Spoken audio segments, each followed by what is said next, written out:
Hi everyone. Welcome to my channel, Laquanda, and welcome to everyone who is watching the replay.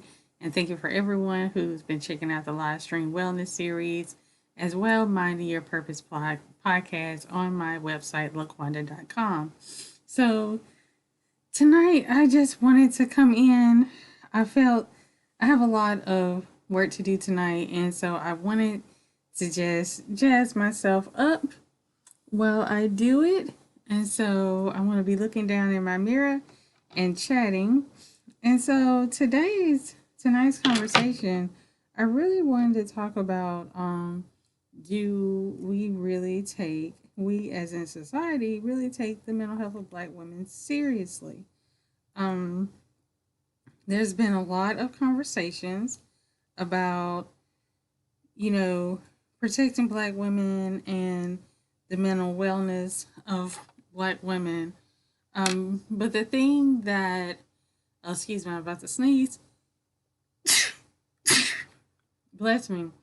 The thing that I always take issues with is that we tend to talk about the mental wellness of black women after something has happened or after we have become aware of something. I've been in the field of mental health for over 15 years now. And so, and that's not including my own personal experiences in terms of mental health. And, it can get somewhat frustrating because you see on a regular basis that people need support and people really need, to have their voices heard. However, the issue that is happening is that we don't pay attention to those voices and to those individuals or even have these conversations on a wider range until something happens with a celebrity per se, which is unfortunate because the person that you could support and who would actually need your support, would need to hear those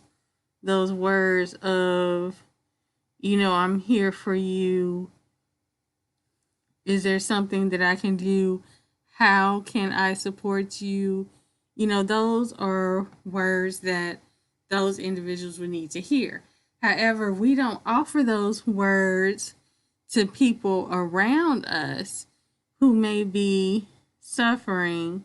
However, we'll have these conversations when it comes to people we don't know, celebrities, people in the limelight, and things of that nature. And it says a lot about, and I stuck that in the wrong end. It says a lot about who we are to where, we offer empathy to celebrities, but we don't offer empathy to people we know. We will spend a week or two at a time talking about how a celebrity's experience is so heartbreaking and we have to do more for black women, but we don't tend to do anything for the black women that are directly in our lives. We don't support them. We tell them to get over things. We don't offer them comfort. We don't offer them grace. We just tend to, not that we always are dismissive, but we don't validate how they feel. But then in return, we don't validate the people that we know. But the people that we know will watch us validate complete strangers and their experience in terms of their mental wellness. Because when was the last time someone told you that they felt like they didn't want to be here anymore, and you chalked it up to, oh, you're just going through something right now. You'll be able to get over it. This is just a tough time, and everything will be fine. Just keep faith. Those are the types of conversations that we have with the people who are in our networks, but we will promote the need for support in public in terms of the celebrity's experience who is talking about their mental health, and there is a higher degree of empathy for that person and not necessarily empathy for the people who are in your life. And it's so it's so unfortunate, because I would love to experience, when I'm unwell, the level of empathy that people who have higher platforms would experience. I would love to have people wish me well when I'm sick and not as strong. And don't get me wrong, I have a very robust support system that I have built out over years. But I think as we look at the conversations that are swirling around right now, that we, instead of focusing on the celebrity that they're talking about, I think the attention and the focus really needs to go on your family member who has indicated on multiple occasions that they manage a mental health condition.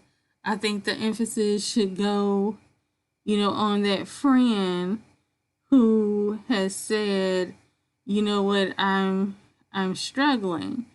And I think when we start doing that, then we have truly turned the aspect of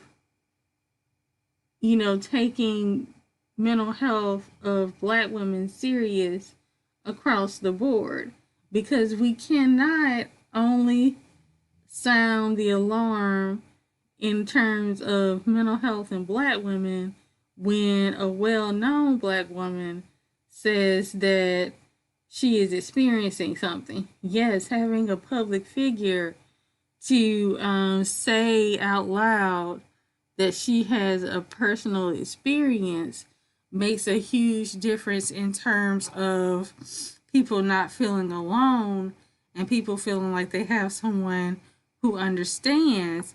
But just think about how much more powerful that would be within your own home, within your own families, if you're utilizing and supporting the person that is experiencing something in their home and in their life that has become detrimental or harmful to their mental wellness.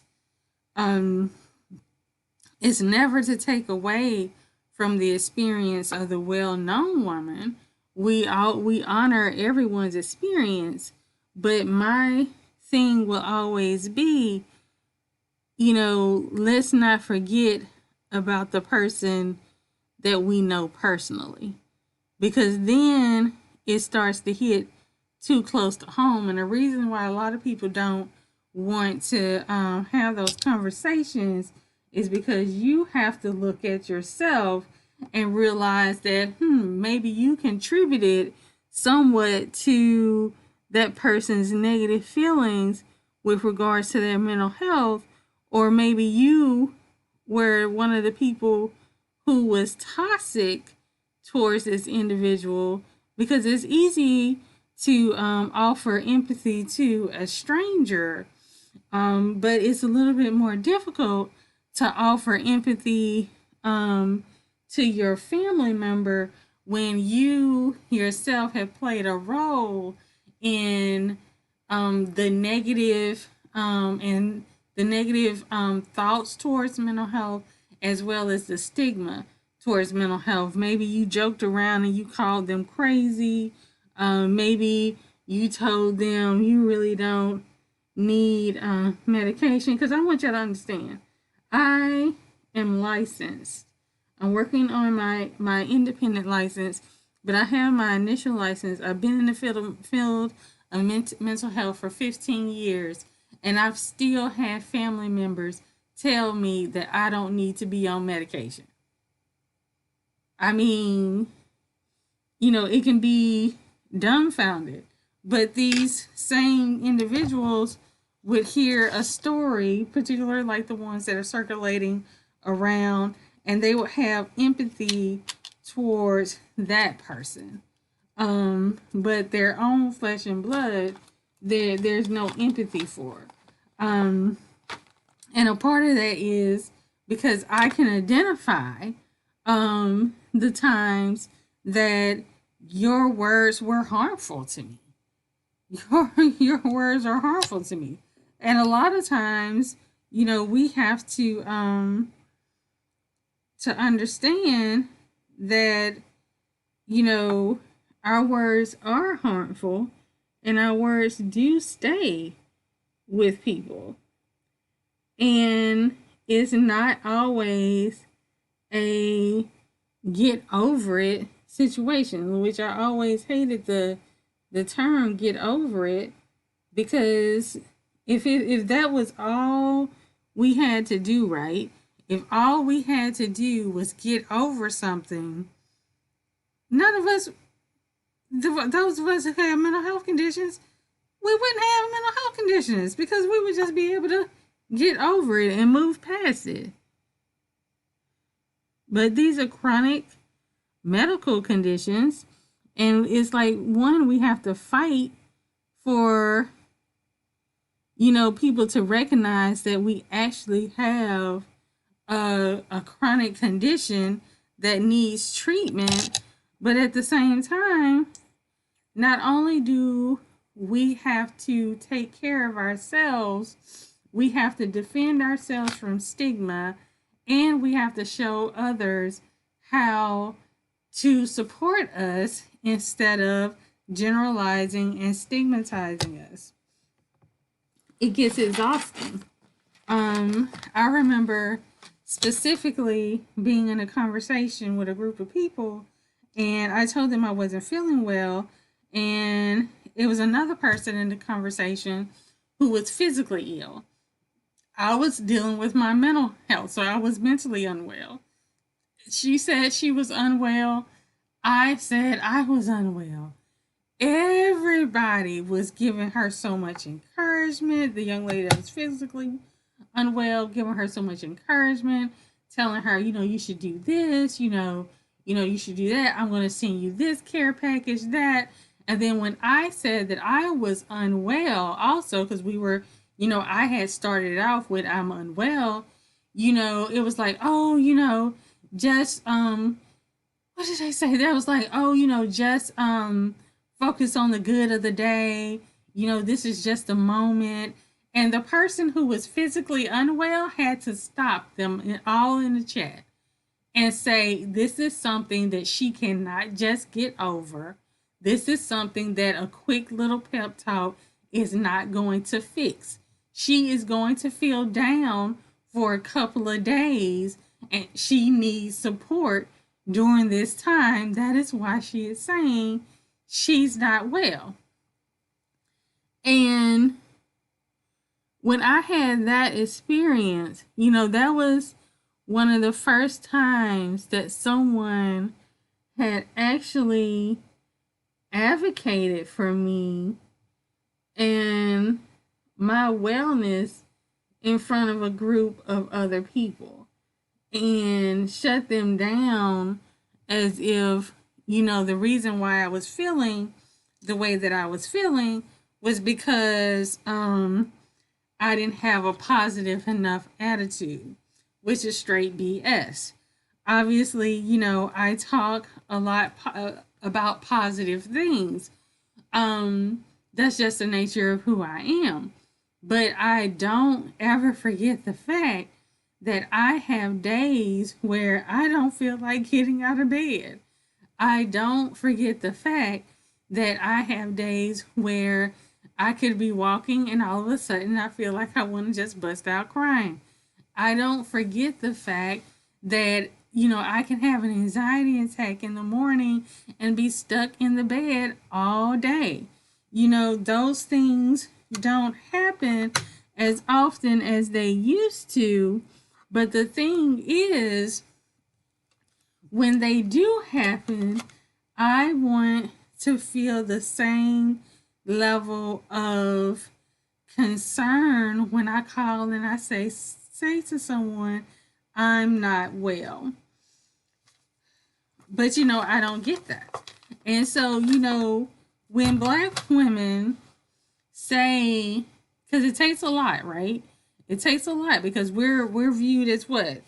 And we've talked about it several times before. We're viewed as, dun dun dun, Superwoman, S on our chest, things of that nature. But the problem is that we get stuck, and it's not that we're always trying to be Superwoman, but when we reach out to people and we tell them these are the things that are going on with us, people don't accept what we're expressing to them. They are dismissive of our emotions and our experience. And it makes you not want to reach out to anyone again.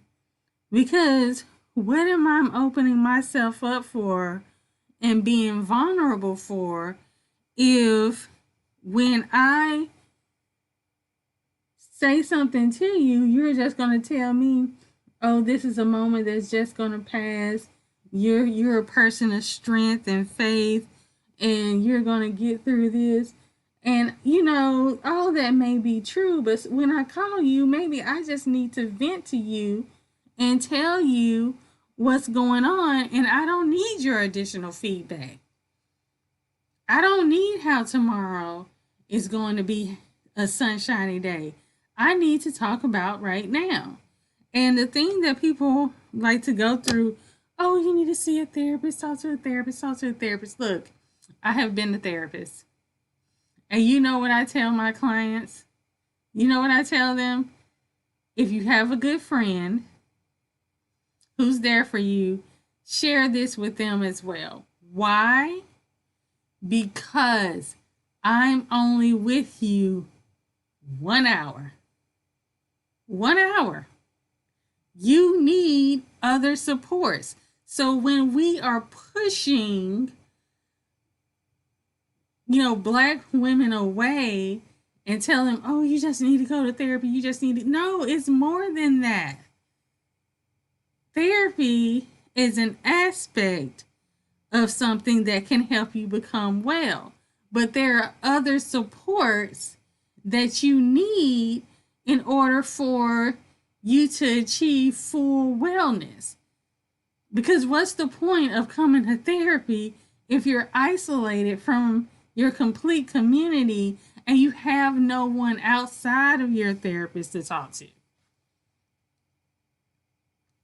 When are you venting? When are you socializing? When are you laughing? Who is the person that you depend on? Who is the person that you care about?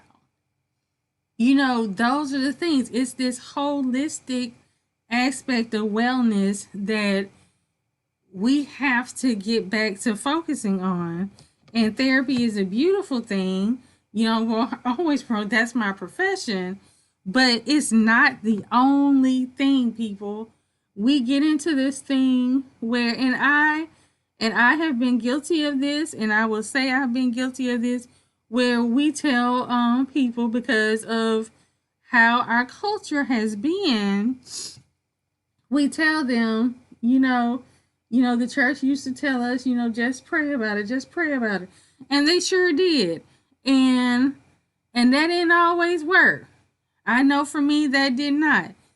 And as a clinician, what I tell people is, don't separate yourself from your faith. Don't separate yourself from your faith. That's a part of your system. That's a part of your network. Take the parts of it that you need, and if it's other stuff that is going against how you feel and how you practicing about yourself, leave it. Pick up what you need, leave the rest. But don't separate yourself from your faith because you believe in mental health treatment and conditions. I don't know one person of faith that believes in a treatment for physical health and they gonna stop praying because they getting treatment for physical health. It makes no sense. Keep your faith. Believe that whatever you believe is something that's, keep your faith when you go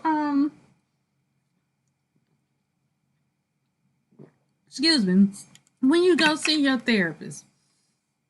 Keep your faith when, if you have to be put on medication, that the doctor know what he's talking about. Keep your faith. Tap into your spiritual self. Those customs, praying in the morning, that routine, those things give you strength outside of the time that you were with your therapist. Those things give you strength outside of the time that you're with your psychiatrist. You need those things. We all need those things to connect. One thing that has helped me more than anything on my current journey is I started working with a personal trainer. I have been slammed with anxiety. Like, I have never been slammed with anxiety before. But guess what? I started working out with my trainer. And because I have asthma, I had to learn how to control my breathing so that I could get through an hour worth of personal training without having asthma attacks. And you know what I did? I started utilizing those same techniques when I deal with the anxiety in the morning, and I'm able to bring myself through it. And I'm able to do it holistically. So I started focusing more on my physical training because that was what was helping me alleviate some of this anxiety that I'm experiencing. Therapy ain't the only way. I know artists, when they're going through a hard time, they sit down and they get in their zone and they create and they get those feelings out, and it is this. Therapy isn't the only way to be healed and to find your wholeness. It is a way, and there are some things that complement it, but it's not the only way. It's not. And we can't bash people who find other ways to connect to their level of wholeness. We just can't, because I'm looking for something. I know I had it. I don't know where it went to. Everyone has a way that is going to help them move to their next level in life. And the reason why we can't set ourselves on a particular type of wellness or identify one form of wellness over the other is because we don't all have the same path in life. And because we all don't have the same path in life, we all are not going to have the same path in terms of what makes us well and what keeps us whole. We're not. And you have to accept that. I am a person who started out with medication, and I was on medication that kept me stable for years. I was stable for 6 years on medication. And then guess what happened? The medication stopped working. I wasn't stable anymore. And so it took 2 years for them to find a combination of medication that would work. And then I had to go into therapy. There was times where I was seeing a therapist every single day. I end up going back to the hospital to get treatment and get med adjustments. And it was just up and down and up and down. But I had to start doing other things. I started doing Reiki. That started energy work. That started working for me. I started using crystals. That started working for me. I started doing meditation. That started working for me. I started, most recently, I'm using sound healing. That is working for me. Everyone has their own thing that works for them when it comes to their mental wellness, and it doesn't make it bad. I had someone really close tell me that they were suicidal and a trainer saved their life. Not a therapist, not a psychiatrist, not a doctor, a trainer. A trainer had challenged them, hey, do this exercise, try to do this routine one day, just give it a shot. And they completed it that one day, and that one day they decided that they were going to be here longer. And that didn't have anything to do with mental health treatment, and so we can't minimize the other ways of treatment when it comes to, mental health conditions. Now, one thing, like I always say, is like I'm going to always promote people having a therapist, because I've had my psychologist for, how long we've been together? For 4 years now. We've been working together for 4 years. Now, what I would say is that although I've been working with him for 4 years, I don't see him every week anymore. We've developed a relationship to where when I'm acute, I may see him more often. When I'm stable, I see him less often.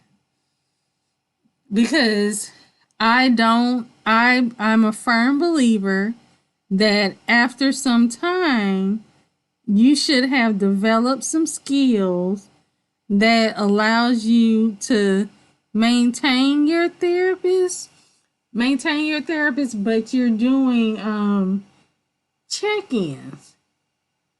You're doing check-ins. Maybe it's monthly check-ins or every other month check-ins.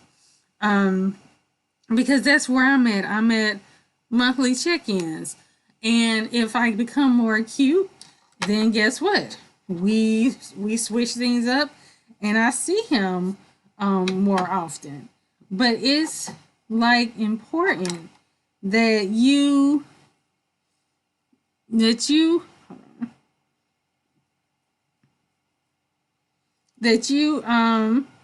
and your provider figure out what it is that works for you, because it may not be, you sitting in front of them every single week.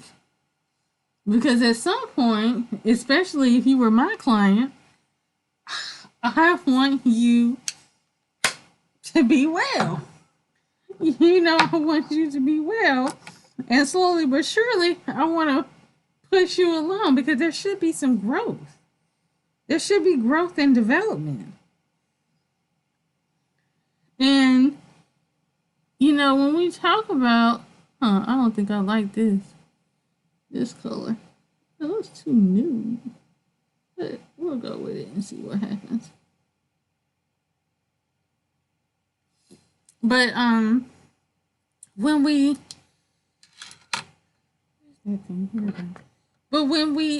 do certain things, right? Especially as we working on stuff, there should be, and maybe some people that disagree with me, there should be a level of progress. There should be a level of progress. One thing my psychologist reminds me is, LaQuanda, you have a massive toolbox, that you can utilize. You just have to remember when to utilize it. And he's absolutely right. I do have a massive toolbox to utilize. And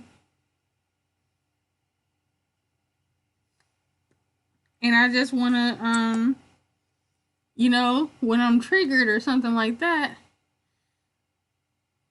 I want that extra support from my provider. Now, y'all, if y'all wondering what I'm doing, I have a lot of work to do tonight, and I've been in bed all day, most of the day, and I haven't been feeling well. And so a part of what I do to feel well is I get up and I make myself up to my standards. I am not a Nikki Tutorials. I do not claim to be a Nikki Tutorials, but I do,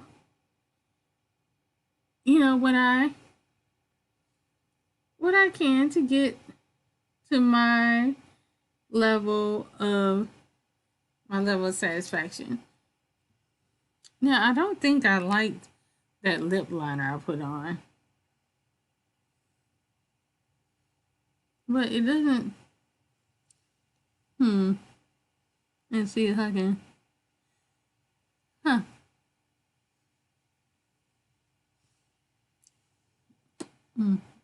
It's fighting me there.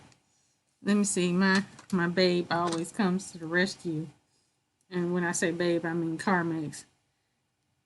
But yeah, a part of what I do when I have a lot of work to do and I've been in bed, which means I was dealing with either some depressed feelings or anxiety.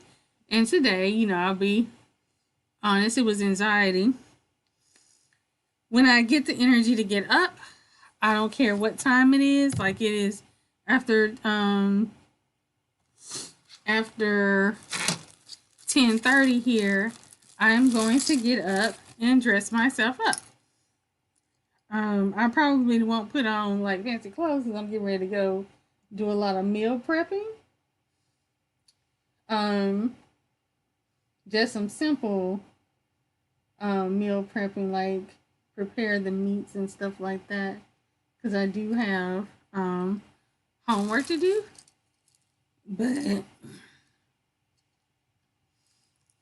But I do just take the time to get myself ready as if I was getting ready for my day. And that makes me feel better. And I think, we have to have, I know, I know, I'm in this field.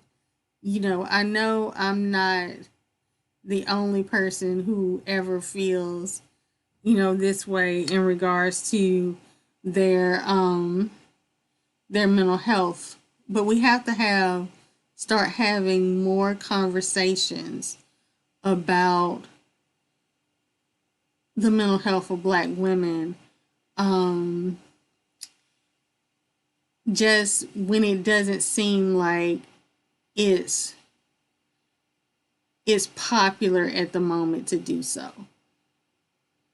You know, because that's what everybody is talking about. Yeah, it's a why can't I get this earring in? I don't know why I can't get this earring in. But you know, we have to do better about that because mental health for Black women is experienced. For anyone, it's experienced every single day. And it shouldn't be something that is only talked about in certain around certain times or when certain things happen. You know, we have to move. We have to move away from that. Have to move away from that because you know.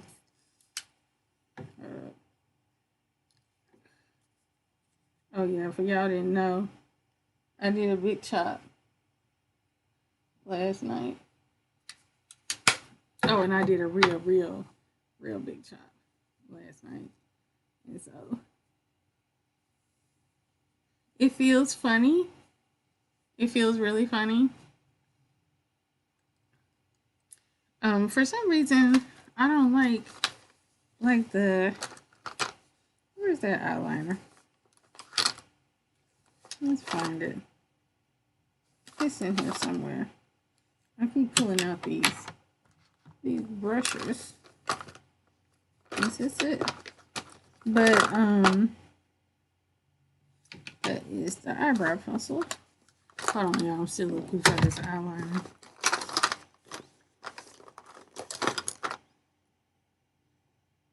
Okay, here we go. Let's see. Long lasting eye pencil. Let's see. Am I supposed to do something with this? Okay, I don't think this is it then. This can't be it. Nothing's coming out of there.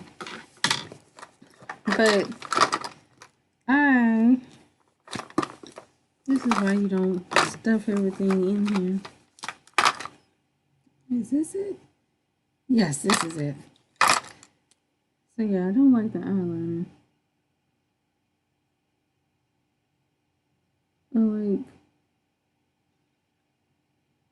I like the line under my eyes to be really, really dark.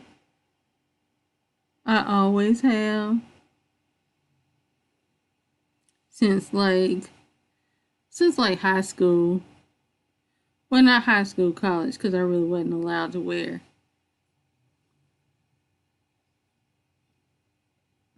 anything in in high school. But I most definitely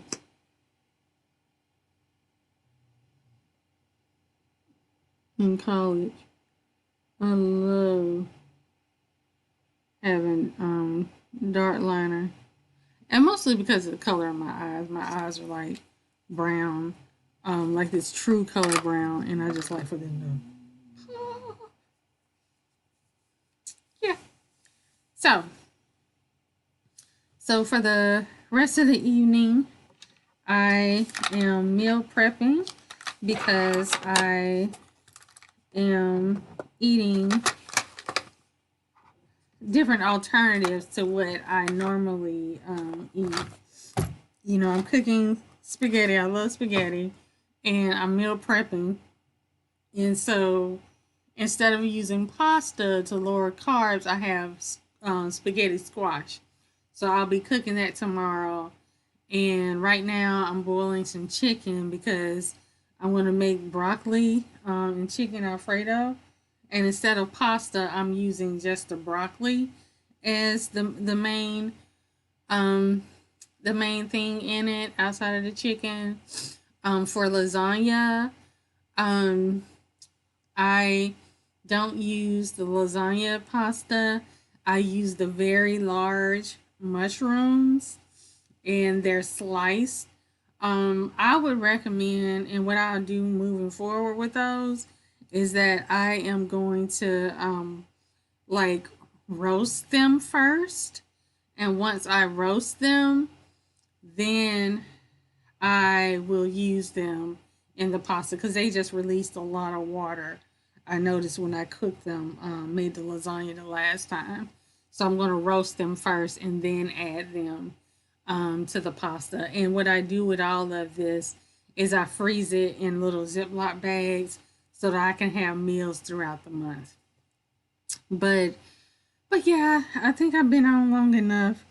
Um, but all in all, everyone, if the thing that I just want to say the most is that when we think about mental health and Black women, let's think about the mental health of those women who are in our lives and take those voices and those stories seriously, so that other people would feel comfortable, and let's not always look to individuals who are celebrities to share their experiences, or always wait until a celebrity shares their experiences before we value the mental health of Black women, because our mental wellness is so important, and it goes beyond, you know, just casual conversations. And these are conversations that should be happening on a regular basis so that we feel comfortable and that we have safe spaces for one another to share our truth. So, thank you for joining me tonight. I know it's been a long ramble, but I appreciate all of you. And thank you for checking out the podcast. It's here on YouTube. Who told you that grinding was a bad word?